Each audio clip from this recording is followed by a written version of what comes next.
looks me straight in the eye, and I couldn't look. And he goes, what is happening to you is temporary, and it doesn't define who you are.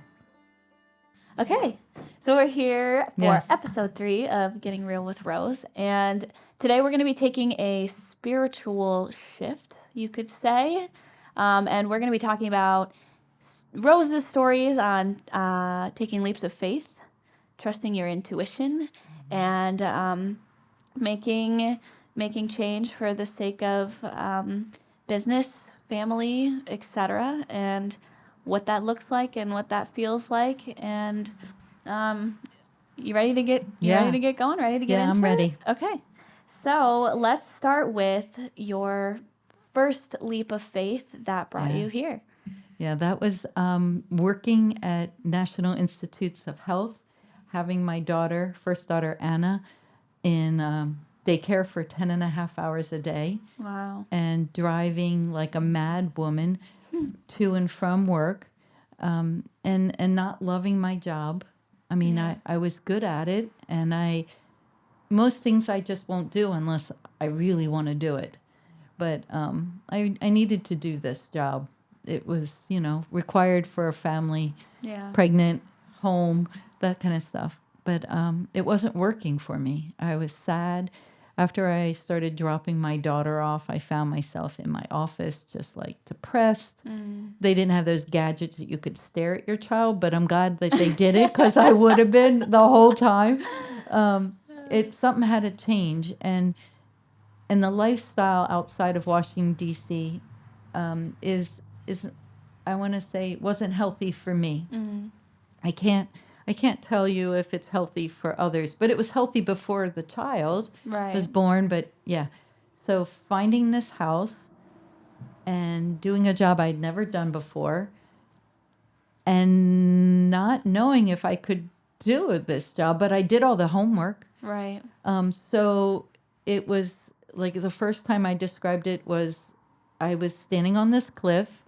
I could see the other side. Yeah. But I didn't know if there was something that was going to catch me when I stepped off. I had to quit my job. I had to move. And career change, really difficult to do. Right. And I had to do it because what I was doing wasn't working. And the struggle made the creativity and the desire to change. It made it happen. It sort of paved the way. So what made you decide to get into innkeeping? Yeah, so that meant all my requirements of creativity, hospitality. I love working with people. I love cooking. I love this job. It works for me. It works for my natural personality, and so that was the homework I did. But I didn't know it was going to work. Right. I didn't know if I would be okay with having, as my guests always go, how do you have strangers in your house? And how do you know how to take care of that person over that person? Yeah. It was more intuitive to me that I did it. Right. And that it worked. And so you fell upon this place. You want to share the story about that a little bit? Yeah. In the middle of winter, leaves, empty house, came across this house by myself while my husband at the time was interviewing. And I felt like this was my house. Yeah. I walked in. There was like a lamp in the middle of each room. There was no overhead lighting. There were, like I said, there were leaves that the doors must have been open the entire time they were moving the belongings out. It was a mess. Yeah. It's not a house you want to show. Empty, cold. And I walked in and I was like, God, this is my house. Like maybe even this was my house. Interesting. It was really, it felt like it was mine. And I've had that feeling a number of times, but. Right. Yeah. And that overpowered what it looked like at the time. It did. Yeah. I mean, I saw right through that. I just kept going one room into the other. There's harmony and a flow in the house that's just natural to its design. Yeah. But I also think that it has really good energy in the house. Yeah. Yeah. That's important. It is. Yeah. For you and your guests. I know. It is. So you found this place. You felt it inside that this Yep. was where you were supposed to be. What did that transition look like? It was rough. Yeah. The bank, that was our big struggle. Family was Yeah. another struggle. Are you sure you want to do this? Back and forth. Are you really sure? Da, da, da. Yeah. But it was going from income to almost no income, Right. and putting a sign out there and go, okay, call now. Call. And they did. We were stamping down the mud around the post of the sign, and Yeah. someone comes up the driveway and gives me my first reservation. So Wow. I was like, okay, check. It did that. And then it just started. Yeah. Slow, really slow. Patience must have been very heavily Yeah. required at the beginning. And frugalness. Yeah. Yeah. Frugalness. Yes. What was that? What was that like? Well, I kind of don't live, I mean, I live in a way that I don't need a lot of things. Mm. And so that wasn't a horrible thing. I mean, I kept the prize in my head of what Right. it would be, knowing that that I can work hard and I can wait. Right. It was more about, am I going to pay the mortgage? Right. You know, am I going to be able to do this? But you just take a step and you take another step, and sometimes it's just that step for that day. Yeah. You don't know what tomorrow's going to do, but Right. yeah. So that worked out for us, in that we got the house and Yeah. the business. The business started slow, but then, you know, is that good or bad, right? Because we had our second child the first year, Wow. and that was good that it was kind of slow, Mm-hmm. but it was hard to make ends meet. So, Right. yeah. So little by little. Yep. My husband at the time took a job at Cornell, Yeah. but it was a tech job in a lab, so it did not make big money. Not at all. It was bare minimum, not Yeah. enough to really raise the family. But the income that we got from the inn and that held it together long enough for advertising and marketing to take hold. Yeah. Yeah. So I'm assuming you had quite a few challenges starting up a new business that you didn't necessarily have experience in, but you knew it felt right. So what were the things that you were struggling with when you first started, and what helped you to like keep moving forward in pursuing your business? Okay, so unhappiness has a really good way of motivating you, right?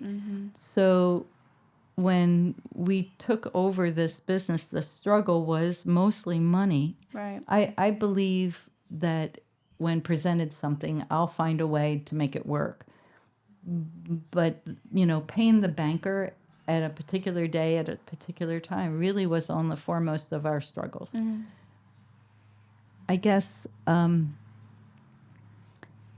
the belief that where we were was much worse than where we were then. So Yeah. the present moment had better and more potential than where we were. Right. And so that was not what we wanted.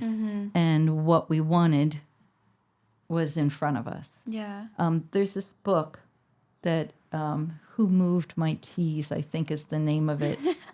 And it's written like a children's book, a little more advanced. It takes about 40 minutes to read the whole book. But it's a story of these characters that are in a room that continue to come back to the same room to get their cheese. And two of them are mice or rats. And the other two, I'm not really sure. They don't characterize it well enough. And the rats leave. As soon as the cheese is gone, the rats are gone. And they have personalities of how they find the cheese. But they didn't stay. But you can get stuck in that who moved my cheese moment and not realize that you need to leave to find what you're looking for. Oh, yeah. And so one character remains, and the other character keeps checking back and running and looking around for other rooms where the cheese is. One of the rats just runs and into every cheese like a little kid. And the other one kind of looks up every once in a while, looks around and goes, I'm going to go this way, and then runs that way. So there's, I forget, one of them's Scurry, I can't remember the names. I should know that better. But the idea is that different personalities, when things are a struggle, they act differently. Right. And I was the one that didn't want to leave the other one behind. And so I could identify with that person or Yeah. that character. So I went forward, but I kept wanting to come back. And when I found the cheese in the book, my Yeah. character, it came all the way back and said, "There's cheese over there." And they're like, "No, this is where the cheese was, and I'm staying." This book is given to people, major companies. And when they need to make a shift, they hand that book out. Interesting. And it sort of like puts you in those characters and which one Yeah. are you going to be? Yeah. Because the rats or the mice found the cheese so much faster than the other two characters. So. That kept just going back and forth and doing Right. the same thing over and over again, Yes. hoping it would be different. Exactly. Did that answer your question? Yeah, it did. Thanks. So moving forward in your business, Yeah. your next leap of faith was to expand. Yeah. Right? So my husband at the time was unhappy. But the intention was always to have us both run it. But we couldn't make that happen until there was enough money from running it Right. for two incomes. Yeah. So the thought was one person, one income, two people, two houses, two income. Right. So we purchased the house next door after going back and forth whether we would work on the barn and making it more rooms. And so the leap was to purchase a house, have him quit his job, Yeah. and run that house. So two Right. of us would be able to run two houses. It didn't work out that way. It seemed like a good financial thing to purchase property. Right. And didn't this house go up for sale like as you guys were considering Exactly. expanding? Exactly. Yeah. And it was next door. Right. And you can't get something easy to work with you unless it really is next door to expand your business. Right. So we had it all covered. The overhead would be divided by more rooms. This made sense. And we decided that this was our way to where we decided we wanted to go initially, but it didn't work. Yeah. The house was rotten, so it required much more work than we thought. My partner was a perfectionist who had to make it absolutely perfect. The carpenters laughed that he was building a Stradivarius, a very expensive old violin, and they thought that they were building a house, and it was funny to them. It wasn't funny to me. Yeah. Because it caused a lot of debt that was unnecessary to make the house beautiful and function as a B&B. But so the debt was burying us. My friends, the one of the guys, he had inherited some money from his dad just at the time when we were finishing the project. Yeah.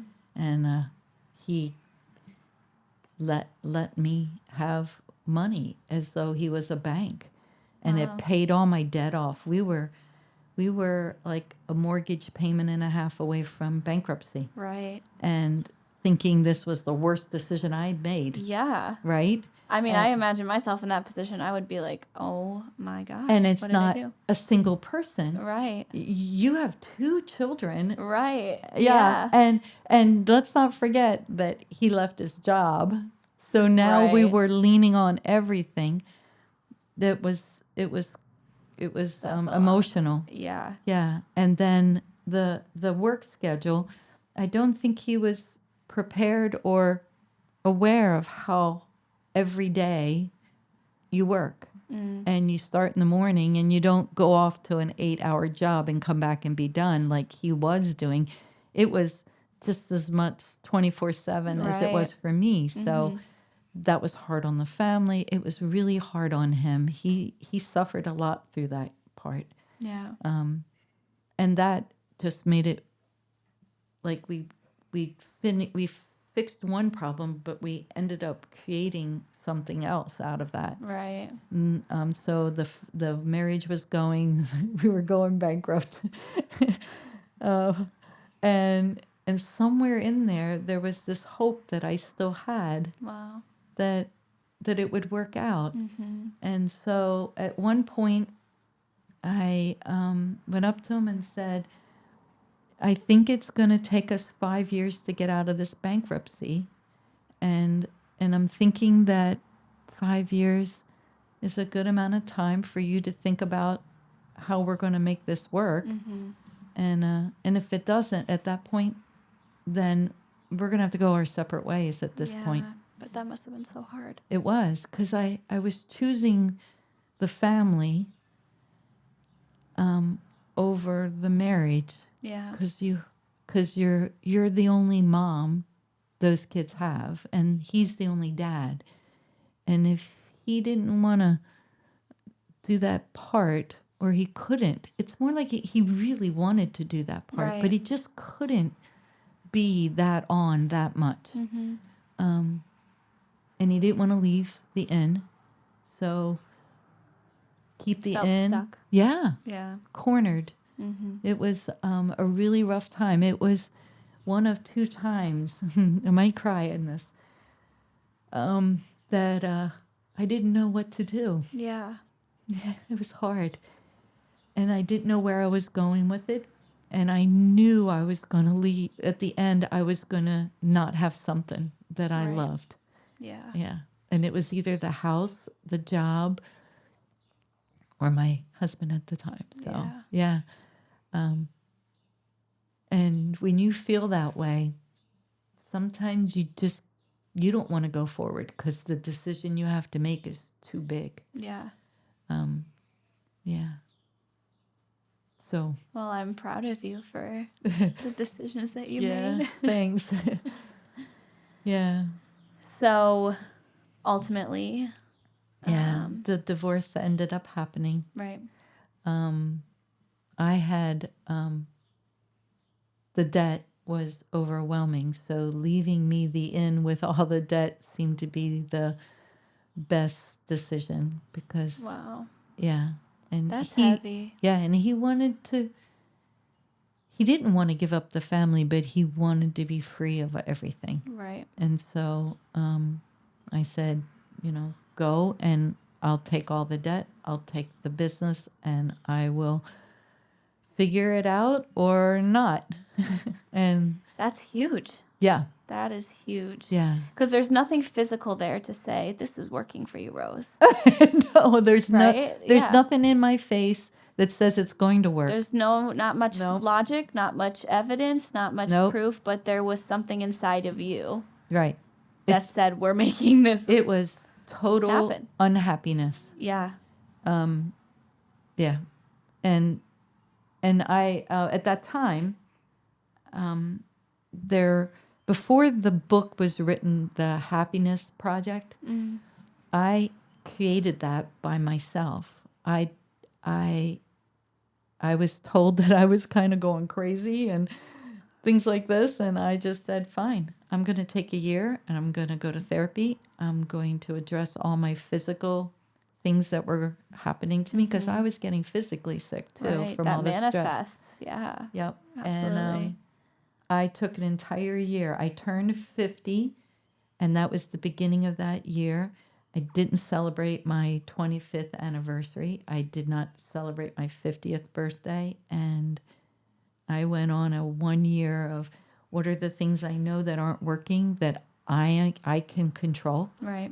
and what things aren't working that I can't control. Right. And I went after what I could control. Right. So I withdrew, and I became very focused on only me. My friends surrounded me at that time, and medically I started to recover. And at the end of the year, at my birthday party that one of my friends gave me, I announced that I felt better. I was healthy. I knew that if if I worked on me and there was still very much of a problem with my husband, that that was going to be the reason for me to leave or for us to separate. Yeah. And that's exactly what happened. I announced it at my birthday party with all these women, and some of them knew I was doing this for a year and some of them didn't. It was Yeah. quite a shock to some of them, like, because they knew both of us. Right. I was told I hid a lot of that from the public, but you have to. You live in a public house. Yeah. But Strangers in your home all the time. all the time, you know, coming and going. Right, And yeah. in those moments when your marriage isn't working, imagine someone comes in the front door and you have to greet them, Right. show them to their room, Right. and be ready to serve them breakfast and wait on them and take care of them.